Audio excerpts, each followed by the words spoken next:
पुण्याचा गणेशोत्सव यंदा डीजे मुक्त होण्याच्या मार्गावर आहे. कारण हे तसंच आहे की पुण्यातील युवा उद्योजक पुनीत बालन हे या वर्षीचा गणेशोत्सव जो आहे तो डीजे मुक्त करा असं आवाहन केलेलं आहे. कारण जे मंडळ जे आहेत ते डीजे लावणार नाहीत त्या मंडळाला आर्थिक सहाय्य जे आहे ते पुनीत बालन करणार आहेत. या सगळ्या विषयी बोलण्यासाठी आपण युवा उद्योजक पुनीत बालन यांच्याशी बातचीत करूयात. सर, स्वागत आहे लोकशाहीमध्ये. काय सांगाल, यंदाचं जे गणेश उत्सव आहे ते डीजे मुक्त होण्याच्या मार्गावर आहे, कशा पद्धतीने आपण या सगळ्याचं विषयी बोलाल?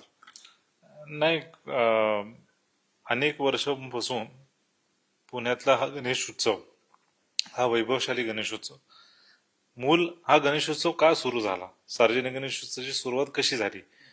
श्रीमंत भाऊसाहेब रंगारी आणि लोकमान्य टिळकांनी स्वातंत्र्य भेटण्यासाठी हा गणेश उत्सव, आणि या स्वातंत्र्य काळात स्वातंत्र्य भेटण्यासाठी लोक एकत्र यावं आणि स्वातंत्र्य प्राप्तीसाठी हा गणेश उत्सवाची सुरुवात झाली.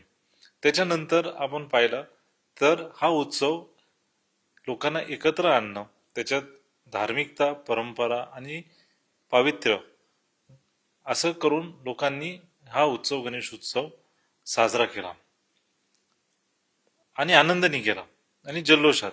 पण अनेक वर्षापासून आपण बघतो की ह्या गणेश उत्सवात कुठेतरी गालबोट लागला आहे. दरवर्षी गणेश विसर्जन मिरवणूक झाल्यानंतर आपल्याच माध्यमातून किंवा प्रिंट मीडियाच्या माध्यमातून डीजे ह्या प्रकारवर अनेक माध्यमातून टीका व्हायला लागली. आणि मला वाटतं की हे डीजे मुक्त गणेश उत्सव हा करणं खूप गरजेचं आहे. त्याचं कारण दोन आहे. काही डीजे लावून आपल्याला काय प्राप्त होतंय? काहीच होत नाही. डीजे लावून जे मंडळ हे डीजे लावत आहेत किंवा आम्ही डीजे मुक्त का म्हणतोय, त्याचं कारण हे सोपं आहे की आम्हाला कुठली उत्सव पाहिजे, आम्हाला अशी गणेश उत्सव पाहिजे जी संस्कृतीला शोभेल, तशी उत्सव पाहिजे, जे धार्मिक आणि परंपरांनी साजरा होईल तशी उत्सव पाहिजे. आम्हाला अश्लील गाणे आणि त्याच्यावर अश्लील नृत्य किंवा नाचणं अशी गणेश उत्सव नाही पाहिजे. खरं तर आपण एकीकडे डीजे मुक्त करत आहात, परंतु सोशल माध्यमावर आपल्या विरोधात एक ट्रोलिंगचं सध्या मोठ्या प्रमाणात ट्रेंड सुरू आहे. आपण एकीकडे डीजे मुक्त करताय, परंतु तुम्ही या सगळ्या विरोधात आहात, उत्सवाच्या विरोधात असे ट्रोल सुरू आहेत. नाही, हे बघा, ट्रोलिंग कुठलीही जेव्हा निर्णय घेतो आपण, ती पॉझिटिव्ह पण लोक घेतात आणि निगेटिव्ह पण घेतात. असं जे ट्रोल करतात, मला प्रश्न एकच आहे, पुणे हे विद्याचं माहेरघर आहे.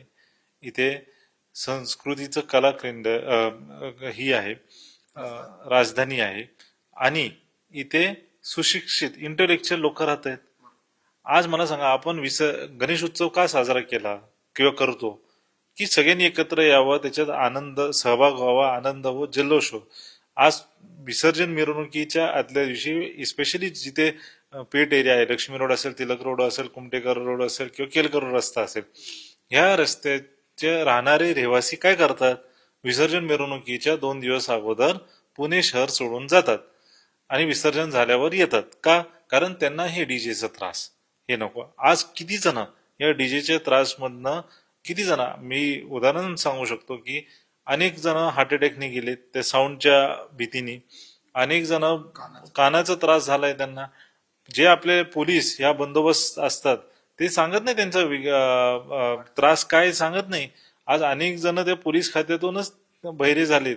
आज त्यांना ते आवाज अजून ते प्लाझ्मा साऊंड असेल किंवा काय साऊंड असेल, त्याच्यानंतर ते आवाज परत त्यांना ऐकायला येतं. अनेक जणांनी जीव गमावलाय. अहो, मग आपण ठरवायला पाहिजे की आपल्याला अशी उत्सव करायचे ज्याच्याने लोकांना त्रास होईल, लोकांचा जीव जाईल, की ज्याच्याने आनंद येईल, तशी उत्सव साजरा करायला पाहिजे. तर ह्या ट्रोलिंगवाल्यांना मी एवढंच सांगेल की तुम्ही कितीही ट्रोल करा. मी म्हणलं का आज की गणेश डीजे लावू नका किंवा गणेश उत्सव करू नका? माझा प्रश्न एकच आहे की जे आर्थिक मदत आम्ही जाहिरातीच्या माध्यमातून या मंडळांना देतो आणि मंडळांना सक्षम उत्सवासाठी, मी जो मंडळ डीजे लावणार त्याला मी जाहिरात देणार नाही. उद्या असं त्यांना वाटलं की कुठली वेगळी कंपनी असेल किंवा व्यक्ती असेल ज्याला डीजे संस्कृतीचं गणेश उत्सव चालत असेल, त्यांनी द्यावी जाहिरात किंवा मंडळांनी त्याच्याकडनं घ्यावी. माझं वैयक्तिक मत आहे की मी देणार नाही. अशी किती मंडळ आहे सर खरं तर तुम्ही गेल्या वर्षी किंवा अनेक वर्षापासून कोरोनानंतर मदत करताय आणि त्या माध्यमातून अत्यंत चांगल्या पद्धतीने शहरात गणेशोत्सव साजरा होतोय, अशी किती मंडळ आहेत जे डीजे लावतात? हे बघा, आता मी सांगेल की टोटल आम्ही अनेक वर्षापासून 300 ते 350 मंडळांना आर्थिक स्पॉन्सरशिप देतोय. त्याच्यातून तुम्ही पाहिला मागच्या वर्षी जेव्हा हे डीजे मुक्त, मी आज नाही सांगते, मागच्या वर्षीपासूनच सुरुवात केली होती आणि मागच्या वर्षी सक्सेसफुली 15 ते 20 मंडळांना डीजे मुक्त केली. त्यांनी पारंपरिक वादनावर आले, तर त्या मंडळांना आम्ही कन्वर्ट करायला लावली. पण आता तुम्ही पाहिलं, मला आकडा विचारलं तर मोर दॅन 50% मंडळ असतील जे डीजे लावतात. आज त्या मंडळांच्या ऑफिसला फोन आले तर आमचं उत्तर एकच आहे, तुम्ही डीजे लावणार नसणार तर आम्ही जाहिरात देऊ. तुम्हाला डीजे लावायचं असेल तर आम्ही जाहिरात देऊच नाही शकत.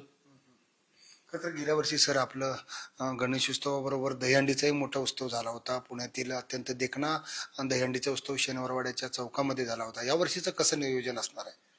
नाही, लाल महल चौकात गेल्या वर्षी अनेक मंडळ एकत्र येऊन त्यांनी दहीहंडी साजरा केली.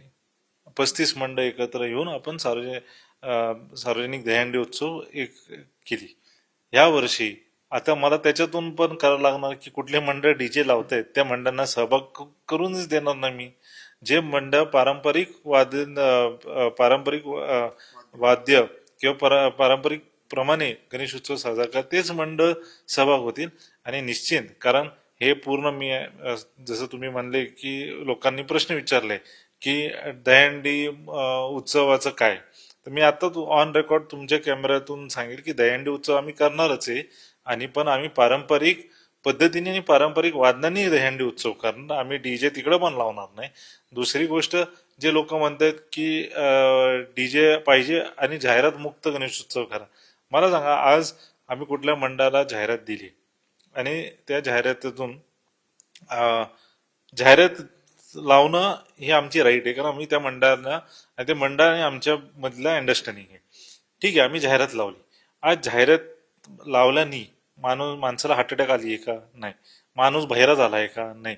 पुणे शहर सोडून गेलेत का लोक ते जाहिरातीचा त्रास होतोय किंवा आवाज येतोय जाहिरातून? नाही, जाहिरात बघण्यासाठी. पण डीजे, आज मी सगळ्या मंडळ जे विरोध करतायत ना की नाही आम्ही डीजे लावणार, त्यांना मी चॅलेंज करतो, त्यांच्या डीजेच्या समोर जे साऊंड लावतात त्यांनी त्यांची घरच्यांना उभं करावं 2-2, 2.5 तास, मग बघा काय हाल होतो त्यांचा.